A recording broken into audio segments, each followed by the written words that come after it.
91.2 NIVR चैलोदून लेकर आया है अपने आप में एक अनोखी और दिल को छू जाने वाली कार्यक्रमों की सीरीज मेरी बात। दिल की बातें खुलकर शेयर कर पाता है इंसान जब उसका हमदर्द, उसका साथी सामने बैठा हो, उसका मनोबल बढ़ाने। बस यही वो वजह है जो कार्यक्रम मेरी बात को अनोखा बनाती है, जिसमें दिव्यांगजन अपनी जिंदगी की कहानी बयां कर रहे हैं और उनका इंटरव्यू ले रहे हैं उन्हीं के साथी जो खुद भी दिव्यांग हैं। उम्मीद है दोस्तों इस कार्यक्रम को आपका ढेर सारा प्यार मिलेगा और कहीं न कहीं हम सभी को जिंदगी को देखने समझने का नया नजरिया सिखला जाएगा ये कार्यक्रम। तो सुनिए प्रोग्राम मेरी बात के नित नए एपिसोड्स हर मंगलवार और शुक्रवार को सुबह 7:30 बजे व पुनः प्रसारण शाम 7 बजे।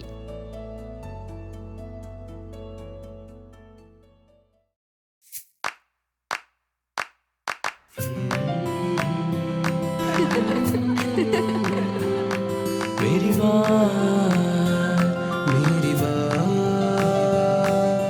आशाओं की दीप जले एक नई राह संग चले, मिल रहे हैं खुशियों के ये खजाने।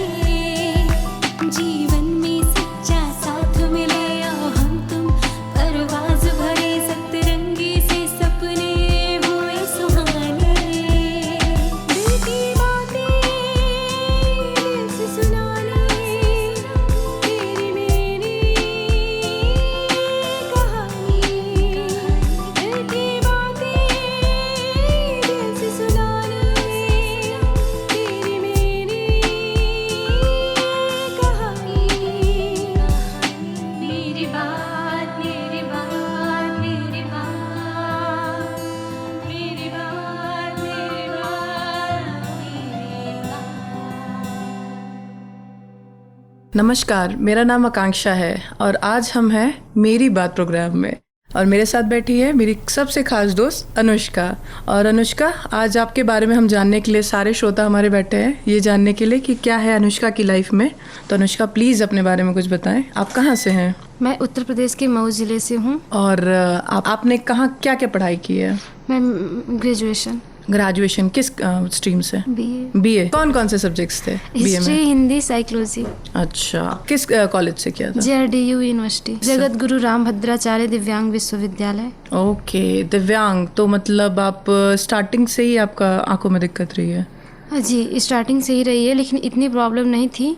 लेकिन 2015 में मेरी आंखों में जैसे जैसे दर्द स्टार्ट हुआ और धीरे धीरे मेरी आंखों की रोशनी मतलब कम होते चली गई। और ऐसे मतलब मैं सोचती थी कि नहीं ये मतलब नॉर्मल कुछ ऐसा है, मतलब मैं इतना ध्यान नहीं देती थी इस चीज़ पे। मैं सोचती थी शायद ऐसे ही सिर में दर्द हो रहा है और मैं नहीं समझ पाई कि नहीं मेरी रोशनी कम हो रही है। मैं इस चीज़ को नहीं समझ पा रही थी, लेकिन ऐसे ही धीरे धीरे मेरी आंखों की रोशनी मतलब एक आंख की पूरी रोशनी चली गई। अच्छा, तो जब आप जो है ये 2015 से पहले आपने पढ़ाई कैसे की? नॉर्मल साइटेड पर्सन की तरह की कि साइटेड पर्सन की तो कहाँ तक आप पढ़े साइटेड पर्सन से? As a sighted person? Inter pass. Okay, तो उसके बाद जब आपने ग्रेजुएशन किया तब आपने दिव्यांग कॉलेज से ज्वाइन किया। तो जब आपको पहली बार लगा कि आप एक नॉर्मल पर्सन से, एक साइटेड पर्सन से अलग किसी और कॉलेज में जाना है, तो उस समय आपको कैसा फील हुआ था? मुझे पता ही नहीं था कि मतलब ब्लाइंड लोग भी होते हैं। मैं घर पे जब रहती थी तो मैं यही सोचा करती थी कि भगवान ने मुझे ऐसे कैसे बना दिया, मैं कैसे क्या करूँगी।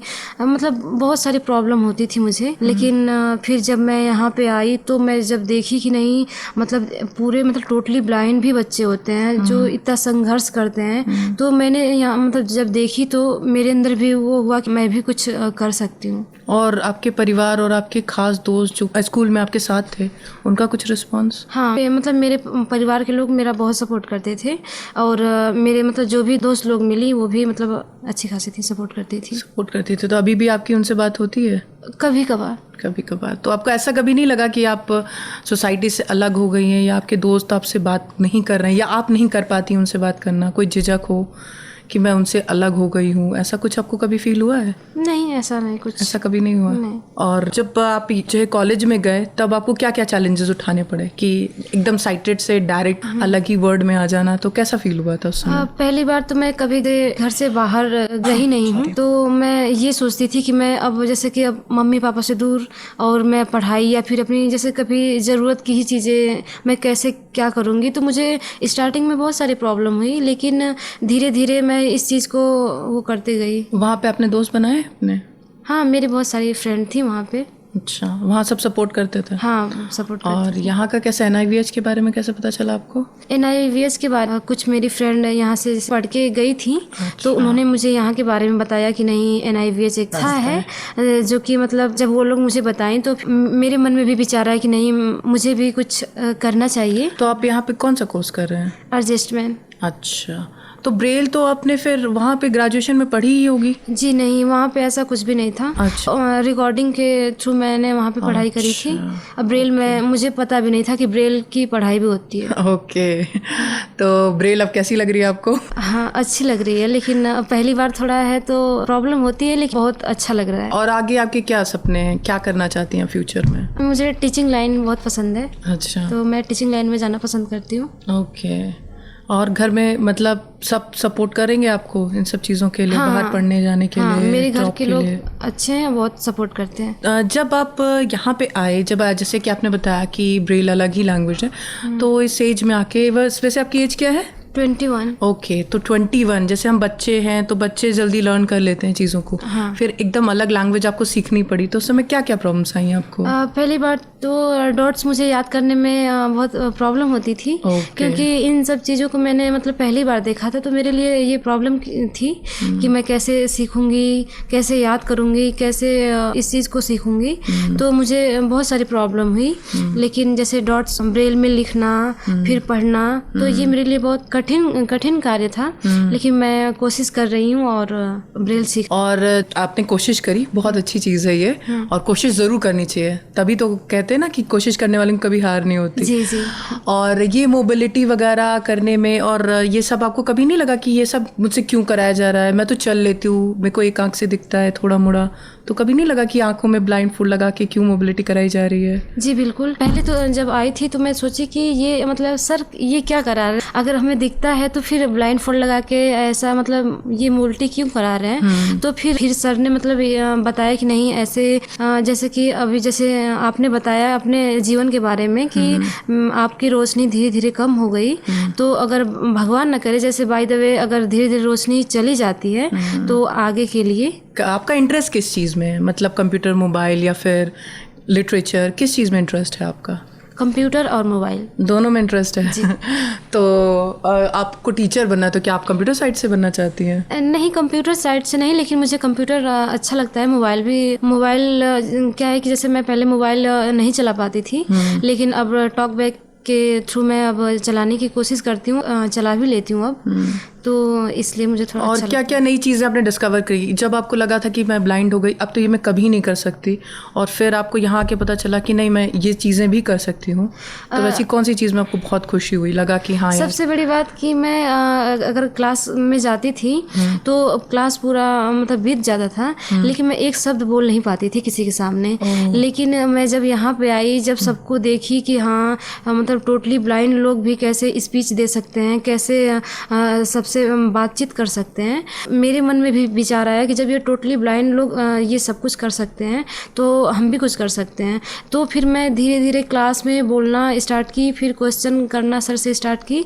सर भी बोल रहे थे मतलब क्लास में ना बोलने वाली लड़की आज बहुत कुछ मतलब क्वेश्चन कर लेती है, बातचीत कर लेती है, तो ये मतलब देख के और सुन के मुझे बहुत अच्छा लगता है। सही बात है, अब क्लास में ना बोलने वाली लड़की यहाँ आके अगर शो कर रही है तो इससे बड़ी बात क्या ही होगी।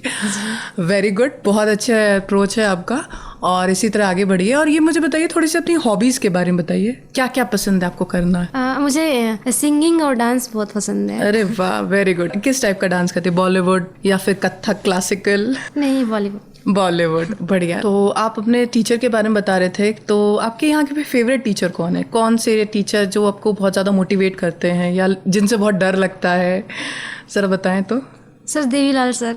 से डर लगता है? लेकिन बहुत मोटिवेट करते हैं। हाँ। क्योंकि मैं अभी मतलब कुछ समय पहले मैं बताई थी कि मैं मतलब क्लास में बोल नहीं पाती थी, लेकिन ये मतलब अगर मैं बोल पाती हूँ तो सर की वजह से बोल पाती हूँ, क्योंकि उन्होंने मुझे बहुत ज़्यादा वो किया है। तो फिर डर क्यों लगता है उनसे? उनसे तो बहुत क्योंकि मैं स्टार्टिंग में आई थी तो मतलब उतना वो टीचर से मतलब बातचीत करने में डर लगता था, लेकिन अब सही है सब कुछ। अब सही है। तो जो है सर तो मैंने सुना है बहुत फनी है, इनफैक्ट मेरे भी फेवरेट सर रहे हैं देवीलाल सर। अगर उन्होंने सुन लिया तो बेटा बहुत पिटाई होगी। और बाकी अलका मैम वगैरह का साथ आपका एक्सपीरियंस कैसा रहा? एक्सपीरियंस तो सब टीचर का अच्छा है, सब टीचर अपने जगह पे अच्छे होते हैं। अब ब्रेल आपको कौन पढ़ाता है? Braille English Braille Ratnesh sir पढ़ाते हैं और हिंदी ब्रेल भोलानाथ सर पढ़ाते हैं। ओके। तो आपको कभी लगा कि नहीं थोड़ा सा अगर कोई और टीचर होते तो मुझे अच्छे से सिखा पाते, या मैं अच्छे से नहीं कर पा रही हूँ परफॉर्म, ऐसा कभी फील हुआ यहाँ पे? नहीं, ऐसा कुछ नहीं फील हुआ मुझे। सर बहुत अच्छे से सिखाते हैं। और जबकि मैंने कभी कभी ये भी बोला कि सर ये मतलब ब्रेल लिपि ये मेरे बस की बात नहीं है, तो सर ने बहुत ज़्यादा सपोर्ट करा और बहुत अच्छे से मतलब सिखाते हैं, समझाते हैं, तो अब मैं कर लेती हूँ। अच्छा। और फ्रेंड्स, मेरा नाम लेना मत भूलना। फ्रेंड्स के बारे में अपने कुछ बताएं, कैसा रहा आपका hostel life? First time hostel में आए थे कि ग्रेजुएशन में भी थे हॉस्टल में? ग्रेजुएशन में थी तो स्टार्टिंग में कुछ समय रही थी, फिर ये कोरोना की वजह से फिर छुट्टी हो गई थी। राइट। यहाँ पे आपका एक्सपीरियंस कैसा रहा 2 महीने का? जी बहुत अच्छा। स्टार्टिंग में किसी से बातचीत करने में बहुत हिचक आती थी, लेकिन मेरे एक फ्रेंड है आकांक्षा दीदी, उन्होंने मुझे बहुत ज़्यादा वो सपोर्ट करी, और बातचीत अगर मैं कर लेती हूँ तो सर और देवीलाल सर और आकांक्षा दीदी की वजह से। अरे सर से मेरा कंपैरिजन मत करो, सर तो बहुत महान है। सच में मैं उनकी बहुत बड़ी फ़ैन हूँ, एंड सच में मुझे भी उन्होंने बहुत सपोर्ट किया है। और बताइए अपने बारे में कि किस टाइप की बुक्स आपको पसंद है, या कोई स्पोर्ट्स वगैरह कुछ पसंद है? कभी खेला है कोई स्पोर्ट? मुझे फुटबॉल बहुत पसंद है। अरे वाह, ग्रेट। तो आप लोग ने क्या मतलब स्कूल में, ग्रेजुएशन में कब खेला है फुटबॉल? नहीं, मैं घर पे खेला करती थी। किसके साथ फुटबॉल खेलते थे? भाई और बहन के साथ। भाई और बहन। अपने भाई और बहन के बारे में कुछ बताइए, अपने परिवार के बारे में कुछ बताइए। जी, मेरे मतलब 2 भाई हैं, 3 बहन। तो मेरे छोटे भाई वो इलाहाबाद में पढ़ाई करते हैं। ओके। और मेरी दीदी जो हैं वो बनारस में पढ़ाई करती हैं। अच्छा जी। तो किसके आप सबसे ज़्यादा क्लोज हैं ये तीनों में? वैसे क्लोज तो मैं अपने मतलब परिवार सबसे ज़्यादा मम्मी। अच्छा, मम्मी की लाडली हैं आप। तो जब ये अगर स्पोर्ट्स में कभी हार जाती है तो मम्मी से कभी शिकायत की है भाई ने चीटिंग करी? जी जी बिल्कुल। तो मम्मी की जब लाडली हैं तो फिर कुछ खाना वाना बनाना सीखा है मम्मी से? कुछ हमारे लिए भी कुछ बताओ, हम भी यार बहुत फूडी हैं। नहीं, मैंने तो घर में खाना बनाना नहीं सीखा है, और ना ही तो मुझे कोई बनाने देता था, क्योंकि मुझे आँख में प्रॉब्लम थी। अच्छा। लेकिन मैं जब यहाँ पे NIVS में आई हूँ एडजस्टमेंट में, डॉक्टर सीमा मैम हैं जो कि मतलब खाना बनाना सब कुछ अपना जैसे बताती हैं। तो इससे पहले मैं गैस भी नहीं जला पाती थी, लेकिन मैम ने जैसे गैस जलाना, चाय बनाना, जैसे और भी जो खाने की चीज़ें वो सब कुछ सिखाना, तो मैं अब बना सकती हूँ और आपको खिला भी सकती हूँ। ग्रेट। तो जब फर्स्ट टाइम आपने चाय बनाई तो घर पे फ़ोन करके बताया, तो कैसा रिस्पॉन्स रहा मम्मी का? मम्मी को मैंने फ़ोन करके बताया था, तो मम्मी कह रही हैं कि घर पे तो तुम गैस भी नहीं जला पाती थी, लेकिन तुम अब चाय भी बना ली। लेकिन ये मतलब सुन के मुझे बहुत खुशी हो रही है। ग्रेट। तो फिर घर जाके मम्मी को ज़रूर कुछ ना कुछ बना के खिलाना, तो मम्मी भी कहेंगे अरे। तो आपने क्या क्या सीखा है सीमा मैम से? हाँ, सीमा मैम से जैसे कि वो तो जैसे सुई में धागा डालना और चाय बनाना, पूड़ी बनाना। वाह। तो मतलब डर नहीं लगा कि मतलब कढ़ैया में हाथ छू जाएगा, गर्म है, या फिर ऐसा कुछ तेल वेल छटक जाएगा? जी बिल्कुल डरती थी, लेकिन मैम अपना जैसे हाथ पकड़ के और मुझे सिखाती हैं। नहीं तो मैं तो गैस के पास जाने में भी बहुत डरती हूँ। अच्छा, तो फिर मुझे कब बुला रही हैं चाय पे, ये बताइए, चाय और पूड़ी के लिए? कल आ जाइए। कल? हाँ। ओके। और फिर जैसे कि और पोहे वगैरह ये सब बनाने में आपको क्या लगा कि क्या ट्रिक है? मतलब एक साइटेड पर्सन जैसे बनाता है और एक ब्लाइंड पर्सन, इसमें क्या डिफरेंस है? जैसे साइटेड लोग तो मतलब देख के अपना अगर नहीं भी सीखे हैं तो देख के भी बना सकते हैं, लेकिन ब्लाइंड के लिए मतलब थोड़ा ये लगता है कि नहीं हम कैसे बनाएं, कहीं मैं जल ना जाऊं, कहीं कुछ, तो थोड़ा सा रिस्क होता है। लेकिन मैम इतना अच्छा से सिखाती हैं। क्या ट्रिक है उनकी? क्या ट्रिक है? वो क्या सिखाते हैं कि किस तरीके से एक ब्लाइंड पर्सन कर सकता है बिना देखे? सुन के और जैसे कि कढ़ाई में हम तेल डालते हैं, हाँ। तो उसकी मतलब आवाज़ को सुन के कि हाँ तेल अब गर्म हो गया है, और उसकी तेल की महक की वजह से, तो ये सारे अच्छा, ट्रिक हैं। ओके। तो मसाले वगैरह भी आपको सब सुंघाए होंगे उन्होंने कि क्या बन रहा है? सब्जी वब्जी कुछ बनाई है या जी पोहा अभी वगैरह नहीं, कुछ? क्योंकि मैं छुट्टियों में थोड़ी घर चली गई थी, मेरी मम्मी की तबीयत खराब थी, तो देखिए इसलिए- बहाना चालू हो गया इनका। मैंने कहा कुछ बना के खिलाओ तो उन्होंने कहा छुट्टी पे चली नहीं गई नहीं थी, ऐसा नहीं है। कल मुझे टेस्टी से डिश चाहिए। जी बिल्कुल बिल्कुल। तो मैं आपसे कुछ आप थोड़ा सा फीमेल वर्जन में बात करना चाहूंगी कि मतलब एक लड़की होके एक आफ्टर मतलब जब आपको लगा कि हाँ अब मुझे दिखने में प्रॉब्लम है या अकेले जाने आने में प्रॉब्लम है, तो आपको कैसा लगा? एज अ सिक्योरिटी कितना सेफ फील करती हैं आप? जी मैं घर पे तो खैर सभी लोग सपोर्ट करते थे, लेकिन जब मैं बाहर निकली तो मेरे मन में ये था कि मैं अकेले बाय द वे अगर मुझे बाहर ही जाना पड़े या मार्केट ही जाना पड़े तो मैं अकेले कैसे जाऊंगी, क्या करूंगी, और मतलब बहुत सारी प्रॉब्लम होती है। और लेकिन यहाँ मोबिलिटी की वजह से मैंने मतलब बहुत कुछ मतलब चलना फिरना, अकेले आना जाना अब कर लेती हूँ। तो अब जैसे मार्केट में आप जाते थे तो पहले तो मम्मी का हाथ ही पकड़ के जाते थे? जी। तो कभी अकेले कभी ट्राई नहीं किया कि चलो एक बार रोड तक जाते हैं या फिर पास की मार्केट तक जाते हैं? जी ऐसा नहीं, कभी? क्योंकि मुझे डर लगता था। लेकिन यहाँ पे जैसे सर मोबिलिटी की वजह से सर ने मतलब ट्रिक बताई कि ऐसे रोड क्रॉस करते हैं, ऐसे मतलब स्टिक चलाते हैं ऐसे, तो मेरे लिए बहुत ही अच्छा साबित हुआ।